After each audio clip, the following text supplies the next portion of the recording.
Right, so in this video, I'm now going to compare, again, this time-saving technique that you see a lot of window cleaners on YouTube use. This is an 18-inch squeegee, and here is a 14-inch squeegee. So in my last video, I showed how I can easily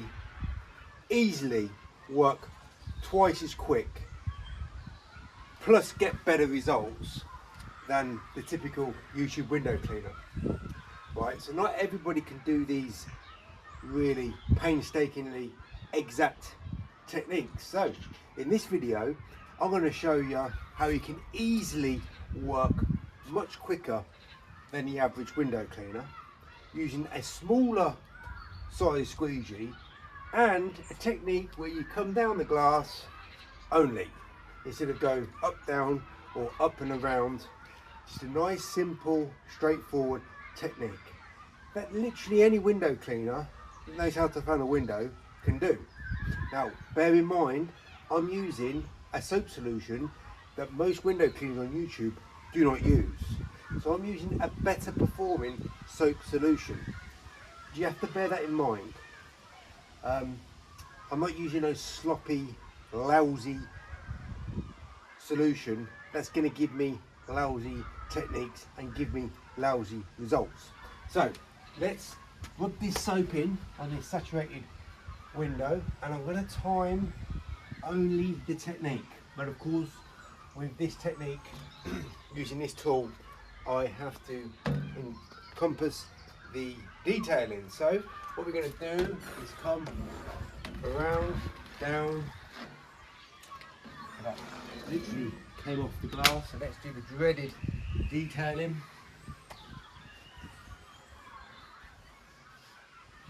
And it's dreaded because all it's doing is slowing me down and giving me less results. So that was over 19 seconds. Right. So a little bit longer this time than the last time. And I've still got lousy results. I've still got detailing that needs doing. So now let's soap up this window.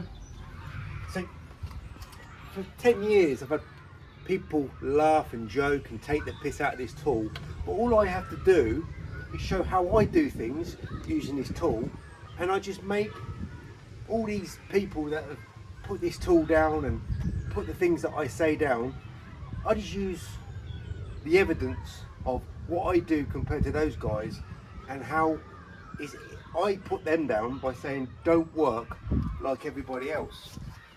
So let's just soap up this window. I'm going to use this tool, and I'm still going to keep this solution wet by putting my applicator on the glass as we go. Start the clock, put the tool in the right place at the right time, so instantly I'm getting better results. I'm putting the tool in the right place at the right time. Right, what do I get? I've got 12 seconds. So 19 seconds there, 12 seconds there, 100% results on the glass there, and I've still got to clean that window again using this tool because that tool and that technique made me work. You got it, longer, harder, slower, forever getting less results.